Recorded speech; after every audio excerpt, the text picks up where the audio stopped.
Kia ora. This is Kia ora Oz. Welcome to the channel. I'm Darren, and this is the continuation of a lap that my late wife Selena and I started in June of 2023. After her passing, I decided to continue the journey solo, safe in the knowledge that she will always be a part of my journey. Follow along and find out what it's like to travel this vast continent solo. Ka kite.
So we're walking around Darwin Harbour. What are we looking for?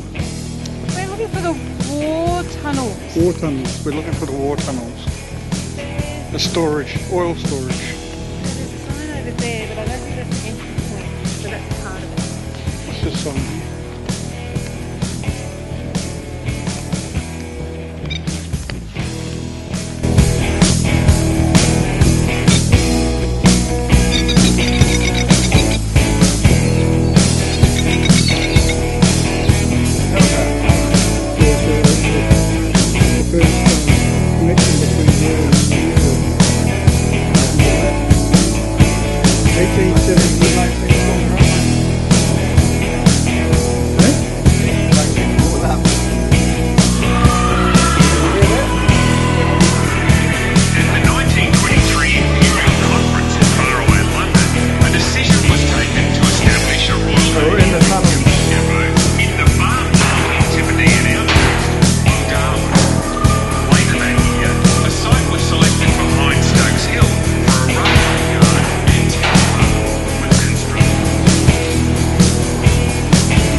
Kia ora Oz, kia ora whānau. Welcome to the next video and welcome to Darwin. So I've completed the run north from Port Augusta up the guts to Darwin. I'm going to be in Darwin for quite some time, so there'll probably be 2 or 3 videos from here. I am staying at Lee Point, which is about 20 minutes to the east, I think, of Darwin City, in a caravan park, and I'll be here for 13 nights, so I've already been here 2 nights. And yeah, and then I'll move to a caravan park closer to the city. And then for my final couple of weeks I'm going out to a place called Dundee Beach, which is about 40 minutes west of Darwin. So yeah, that's the plan for Darwin. So yesterday I was out and about in Darwin. I actually caught up with two very good friends. Hello Anto and Kath. Awesome catch up yesterday. We went and had a look around the foreshore and then down to the World War II secret oil storage tunnels, which was really interesting. Yeah, so a lot of World War II stuff up here for obvious reasons, being that Darwin was bombed during World War II by the Japanese. So there's a lot of that sort of stuff to see in Darwin, and so yeah, I'll take you along when we go and have a look at all of that. So yeah, so this is the first of the Darwin videos, I guess. Okay, so, oops, Sam's fun fact. The tunnels, the oil tunnels were dug to help protect oil supplies against Japanese bombing attacks. But they were dug in secret, and they're secret tunnels as such. So they were actually kept secret, or well, kept from the public. Public were unaware of those tunnels right up until 1992, when they were opened up in 1992 during the celebrations of the 50-year anniversary of the bombing of Darwin. So yeah, no one knew about them.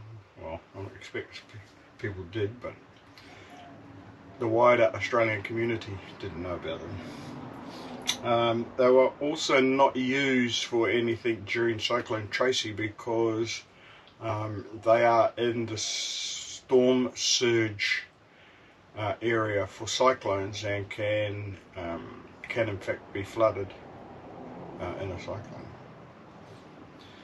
Okay, so that's today. I'm just going and doing a local tour, just drive around the local area, down to the beach to get my bearings and work out what's around. We'll take you along. Morning, I was just doing a bit of admin work. Had to pick up a parcel and went and topped up my beer supplies and a couple of things from the supermarket. But now I've just come down to have a look at Lee Point Beach, which is just up the road from where I'm camping.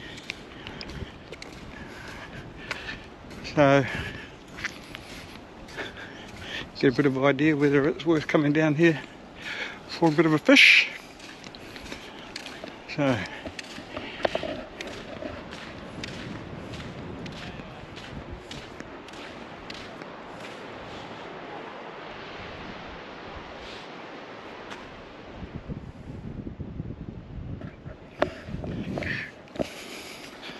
some people sitting in the shallows. Not sure if anyone swims here, but anyway. There are signs saying that Crocs can turn up here, but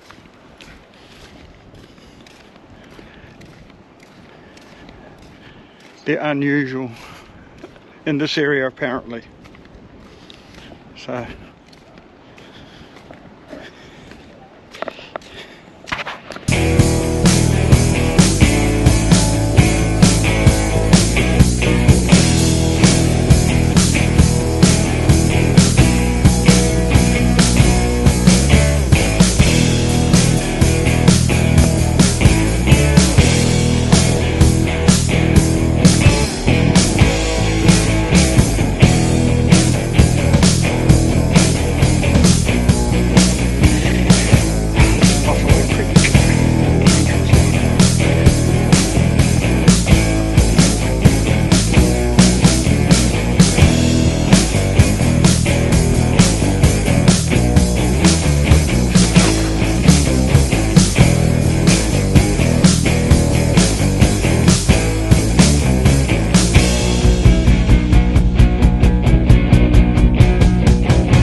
Yesterday I had a bit of a clean up and did some admin, and I had to get a couple of things from the shops, and then I went and had a look at the beach down here to just do a bit of a recce before I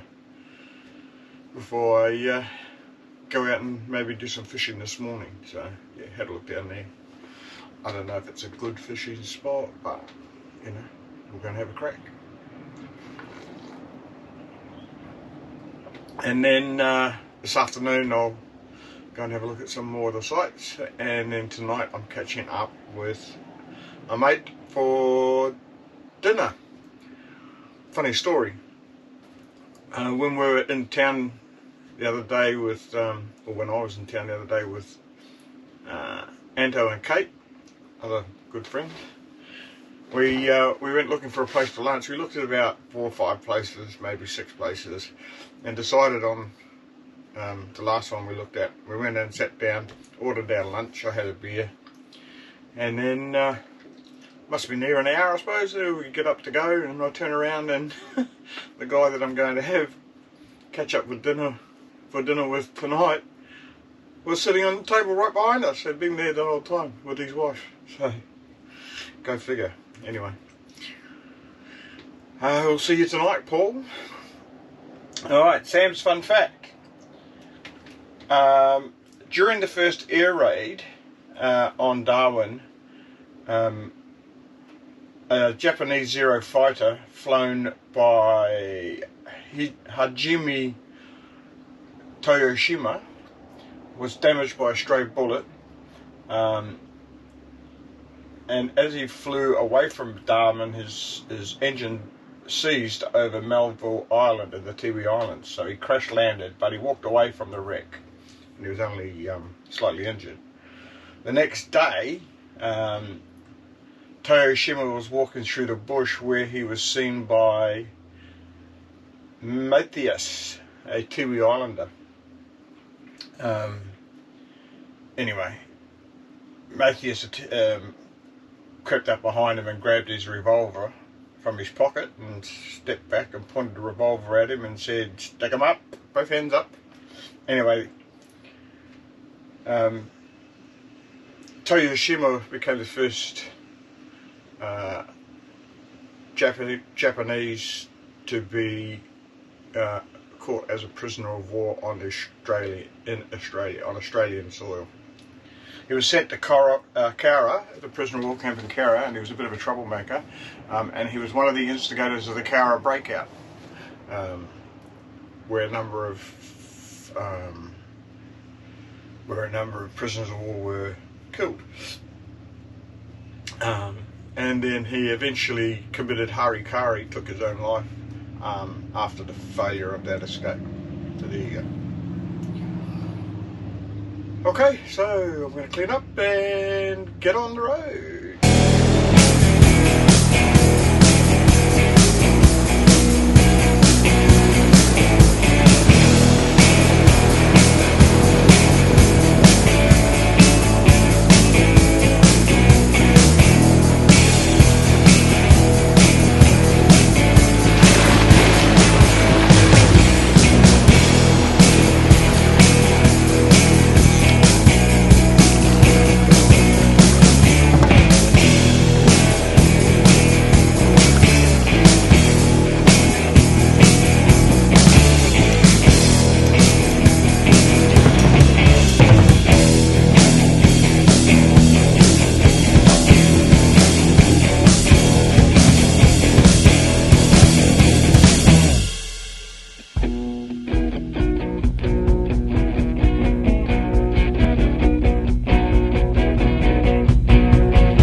Still in Darwin.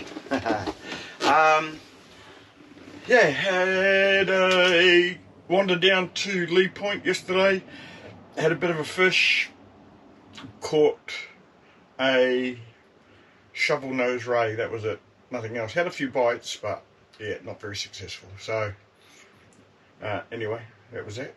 Came back and did some work around the band, and then last night caught up with Paul Brazier, an old mate who I worked with quite closely for a long time. Back in the day, we went and had a feed at the sailing club and a couple of beers. Thanks for last night, Paul. It was awesome. Yeah, so today I'm going to go and have a look at I think it's Nightcliff Pier. See what the fishing like's there, and then probably go and get a couple of things. Maybe have a look around a couple of other places. So yeah, that's a bit of a lazy day today. Okay, Sam's fun fact. November 1871 was a momentous month for communications between Port Darwin and the rest of the world. Messages which had taken months to reach their destination could now be sent and received by the subsea telegraph cable almost immediately. So on the 7th of November in 1871, the cable-laying ship Hibernia anchored in Darwin Harbour. A near-shore telegraph cable was relayed from the ship with some difficulty and hauled ashore by 100 men.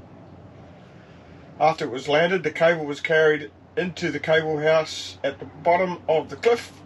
When testing of the cable was completed, the Hibernia spliced the near-shore cable to a cable designed to be laid on the sea floor and steamed out of the harbour amid the firing of guns and a body of chairs laying the subsea cable as it went.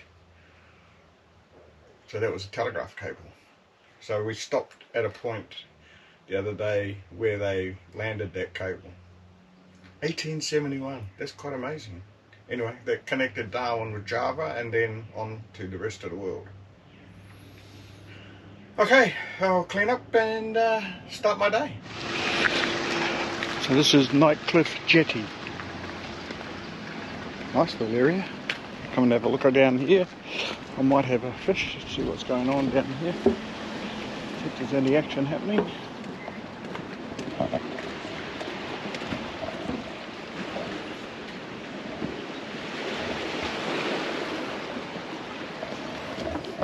I'm reliably informed that the food truck here, the fish and chip food truck here, has a really awesome fish and chips.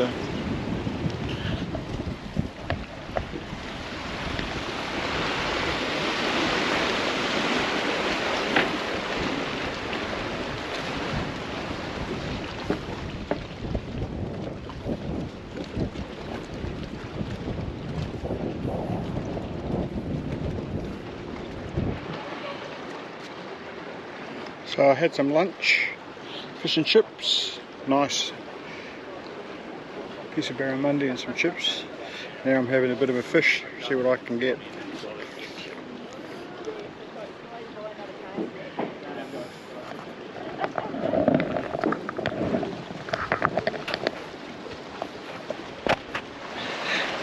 So I'm standing there with the line in the water. Guy comes along with wetsuit on, fins and a spear, heading off spear fishing. As he comes past me, he says, "Give us a yell if you see any crocs, will you?" Yeah mate, sure, no worries. The problem with this place is the water looks beautiful and it's hot, and it would be just so easy to walk down and have a quick dip, but yeah, nah. Anyway, I'm not having a lot of luck. One small trevally, I had a bigger fish that was good size, but he just snapped me off under the pier. Anyway, just heading back to the car, get some more bait, keep trying.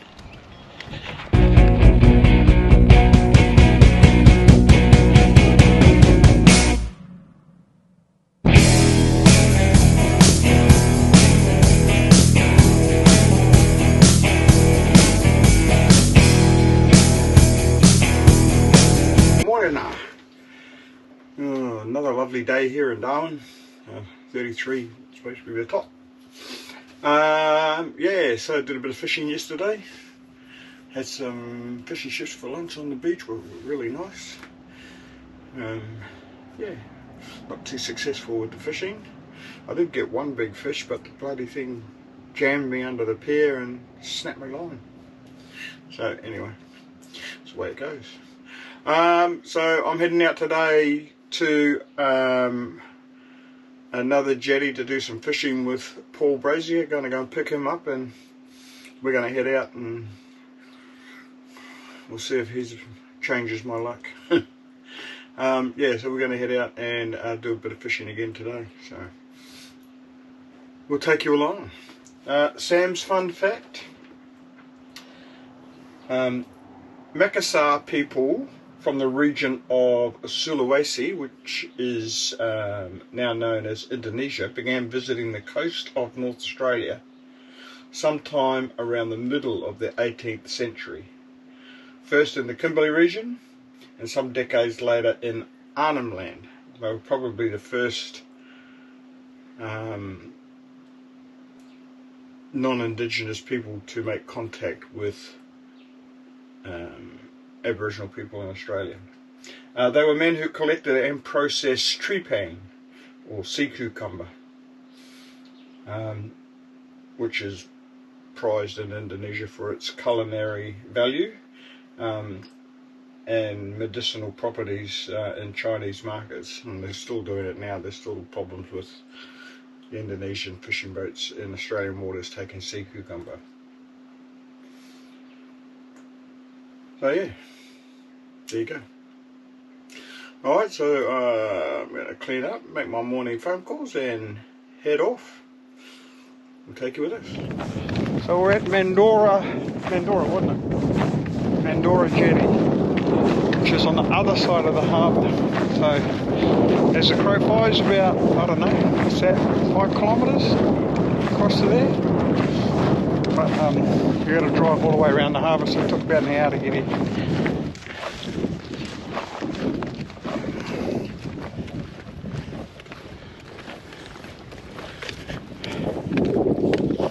Loaded for beer. See what we can get. There's a ton of fishermen on here. It's Saturday, so I'm guessing it's going to be busy here.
still in Darwin, obviously. So I did no filming yesterday. I had a bit of a lazy day yesterday. Well, not lazy, to be honest. The car needed a bit of a clean out, so I did that. The caravan needed a good scrub down, I did that. And some other bits of admin, and then watched a movie and basically just chilled out all day yesterday.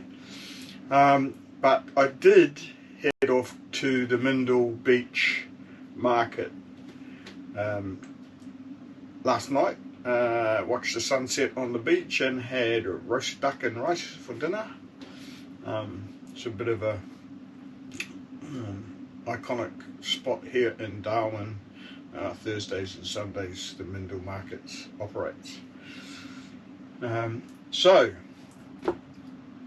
Sam's fun fact, the Mandorah Beach Sunset Market began in 1987 when four people's dream of bringing a taste of Southeast Asia's night markets to Australian shores came to life. So from pretty humble beginnings, the market now boasts some 200 unique stalls, tons of food stalls, arts and crafts obviously, and yeah, so the food stalls yesterday were just amazing. There was like every culture you could think of to choose from. So yeah, like I said, you know, from 1987 till now, it's become a bit of an institution here in Darwin, and certainly everyone that I've spoken to who knew I was coming to Darwin said you must visit the Mandorah markets. So I did, and it was cool. So I'll do that again at some stage. Okay, so today I'm going to head in and have a look at the museum. They got some stuff in there in relation to Cyclone Tracy and all that sort of stuff, so I thought I'd go and have a look at that, and then maybe go down the waterfront and have a bit of a swim.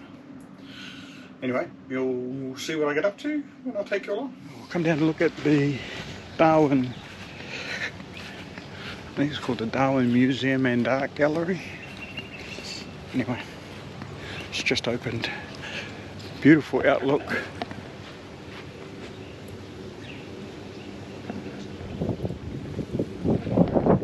The trouble with this place, bloody water always looks so inviting, and sunny and blue skies and blue water. Anyway, I'll have a swim downtown.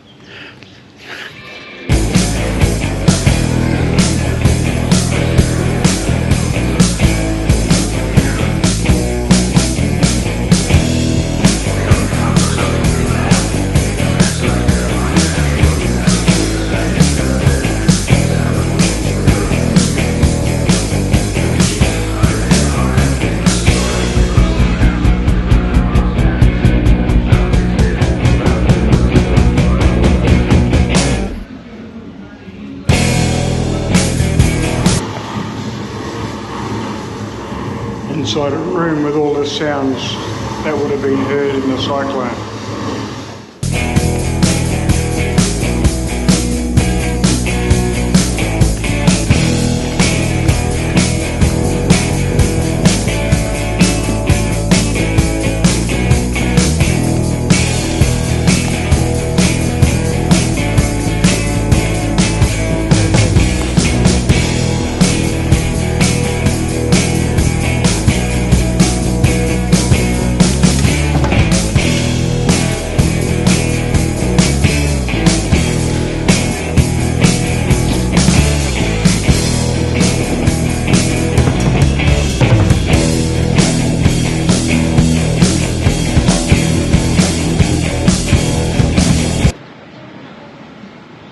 This is Cullen Bay Marina in Cullen Bay. Bit of a restaurant, boutique business type place.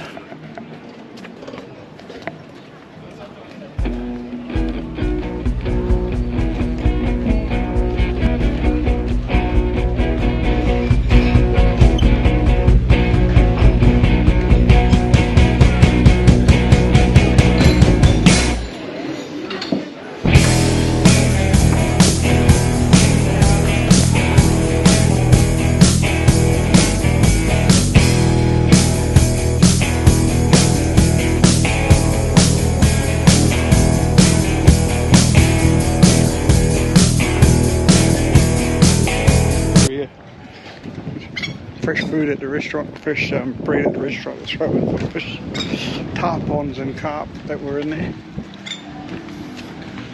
Just my luck, not allowed to use a fishing rod here.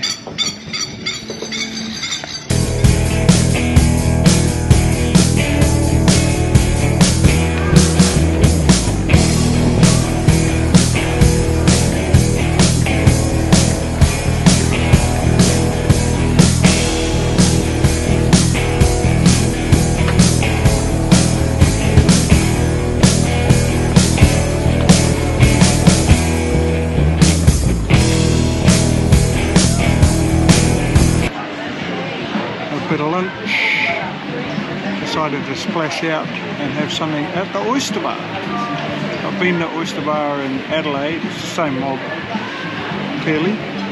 So, Oyster Bar Darwin, sitting out overlooking the lagoon.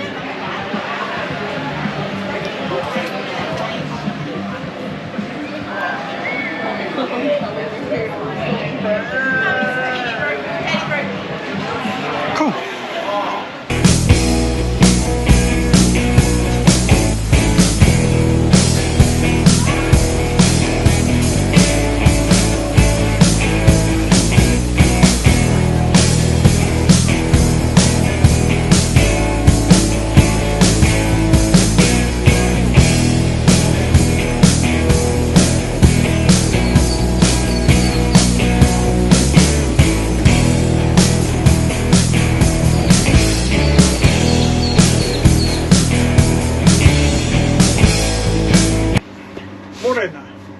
So yesterday I visited the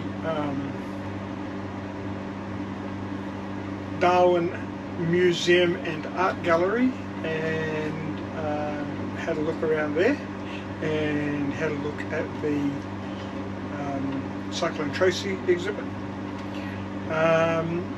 Then I had a bit of a drive around, had a look around a couple of places, and then I went to the waterfront and had lunch at the Oyster Bar and had a swim, and so it was a very enjoyable day. And I caught up with Paul Brazier again last night for dinner in town, so all good. Thanks again, Paul, for dinner. Today I'm going to have a look at the War Memorial, the Darwin War Museum, or anyway, it's a war museum basically, or military museum, that's better. And see what that's all about, especially as it relates to the bombing of Darwin during World War II. Okay, so Sam's fun fact. Obviously Cyclone Tracy was a big thing. By dawn on Christmas, on Boxing Day, so Christmas Day, the cyclone hit. So by dawn, Darwin was virtually destroyed, and most of the population of 48,000 made homeless by the highest winds ever recorded on the Australian mainland. Most of the city's houses were damaged, many beyond repair, and communications were cut off, power lines destroyed, water and sewage services put out of action. Alright, so an immediate decision was made to evacuate Darwin, aiming to reduce the population to about 10,000. Over the next 5 days, almost 26,000 people were airlifted from Darwin by RAAF, the US Air Force, and commercial airlines, and a further 10,000 left by road. Interestingly, 4 of those people that left by road was Selena's uncle and aunt and 2 cousins, the Niners. So he was stationed here with the Air Force, and so they drove with nothing but the clothes on their back from here to Melbourne, where they were put up in a Melbourne hotel. So there you go, a bit of a family connection to the Darwin Cyclone Tracy. Alright, so I'm going to clean up and head out for the day. So I've come to visit the Defence of Darwin experience. So it's the Darwin Military Museum.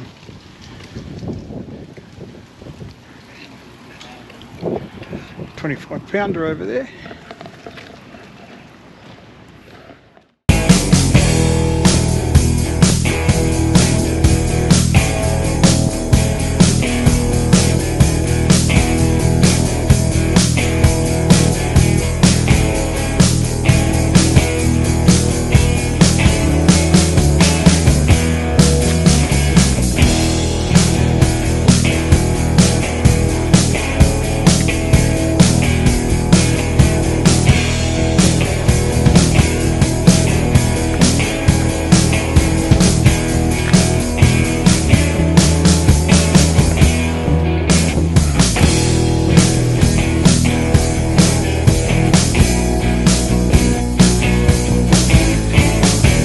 Come to Darwin and you're in the area, come and have a look at the military museum. It's well worth a visit. And if you do visit it, make sure you hang around and check out the theatre and the show in the theatre. Is very, very well done. Excellent. So I'm really glad I went there. More than that. Yesterday I went and had a look at the Darwin Military Museum, which was really good, really well done. Had a look at all the information there in relation to the Darwin bombing during World War II and a whole heap of other stuff that was there. So I really enjoyed walking around there. It's well worth a visit, especially the video presentation, which was excellent, which was essentially about the bombing of Darwin. So yeah, that was good. Today I'm going to go and have a look at Howard Springs.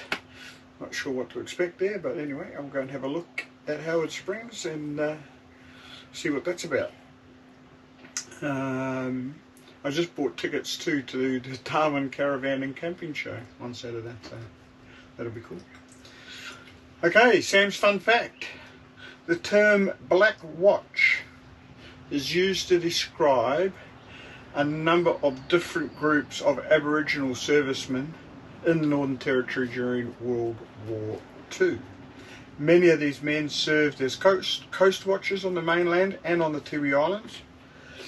The first Aboriginals in the Northern Territory to officially join the army did so in August and September of 1939. The approximately 50 men described as part Aboriginal required special authorisation by the Ministry of Defence to enlist in the militia because at the time Aboriginals were not allowed to enlist. So there you go.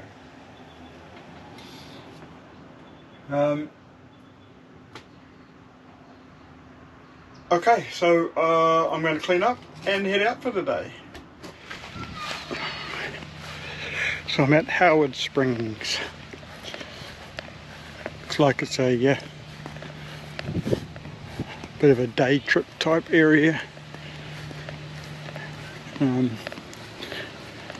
was built as a bit of a alternate water supply for Darwin, and there was a US military camp here during the war. Yeah, well, there's now a marine base here somewhere as well. So they're back. I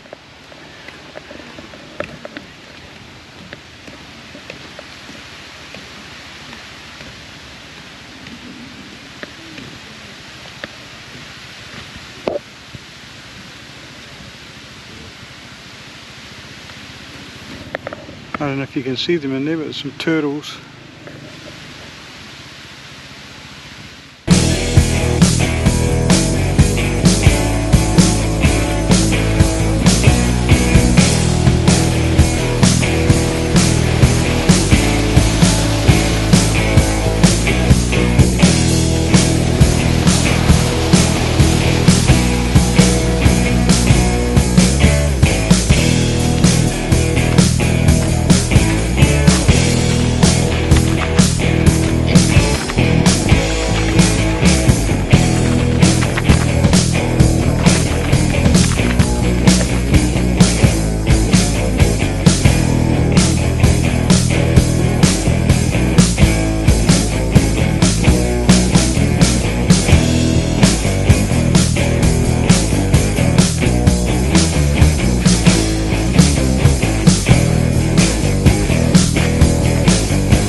this is the actual springs that feeds the Weir and Howard Creek.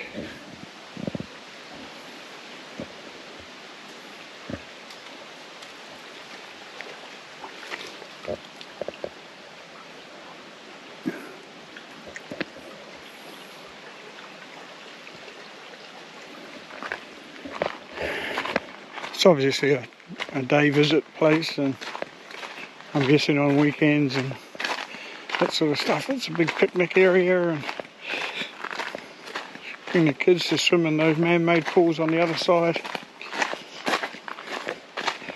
So I might go and have a look at Berry Springs now, because it's only a half an hour away from here. So while I'm out and about, I might as well go and look at Berry Springs. I think you can swim there. I know you can swim there. So I'll head over there. So this is Berry Springs. There's a swimming pool or swimming hole here.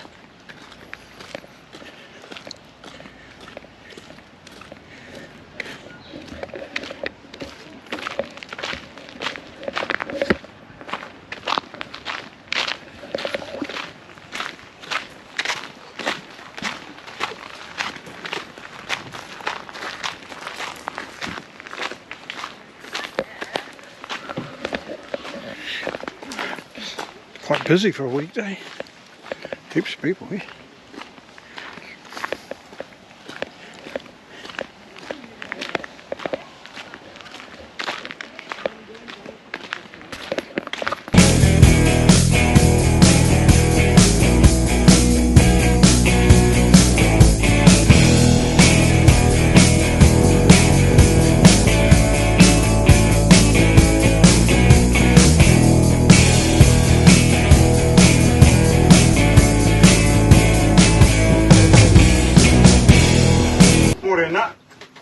Yesterday I went and had a look at Howard Springs and Berry Springs. Howard Springs was an area that they set up during World War II as a rest and recreation camp for soldiers recovering from injury.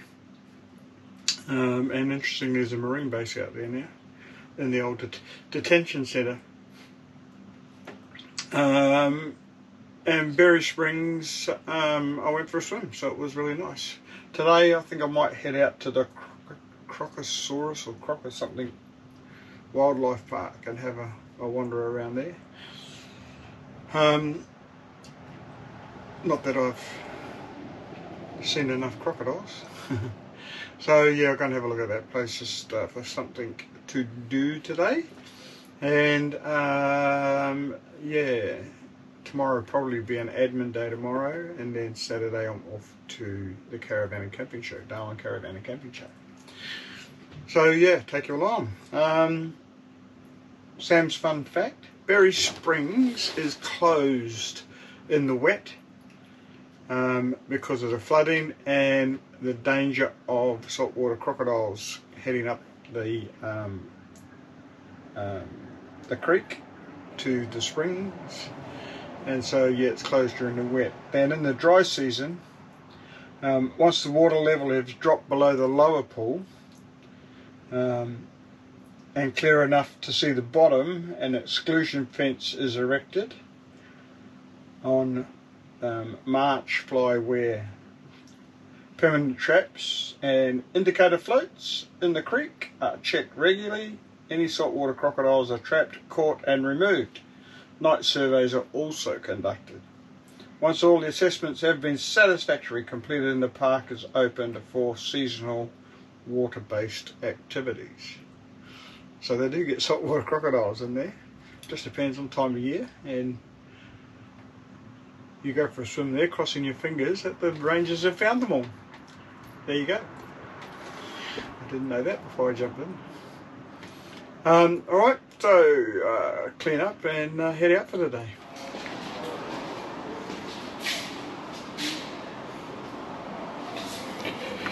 So I'm at the Crocosaurus Park. It's a bit of a wildlife park.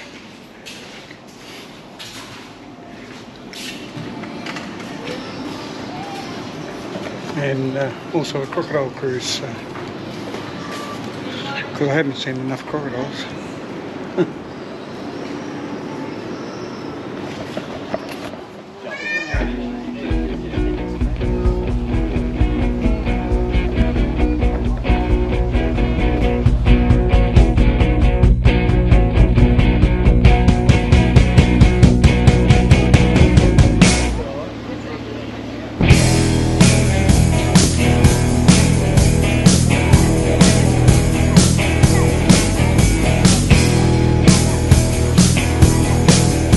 Yeah, nah.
So that was the Crocodilias Park.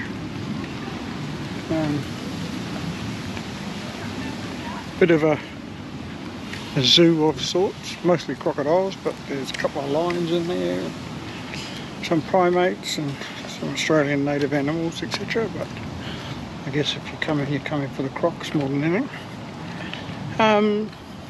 It was good, yeah. So,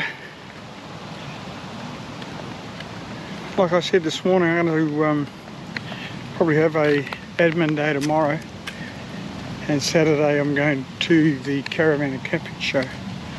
So I think I'll end this video here. So this is the first of the Darwin videos. Sunday I'll move to a new camp, and so I will start the second Darwin video from there. So yeah, don't forget to subscribe. It's free, just hit the subscribe button, give us a like, and always like to get some comments or questions or suggestions or whatever. So feel free, and we'll see you on the next video. Ka kite.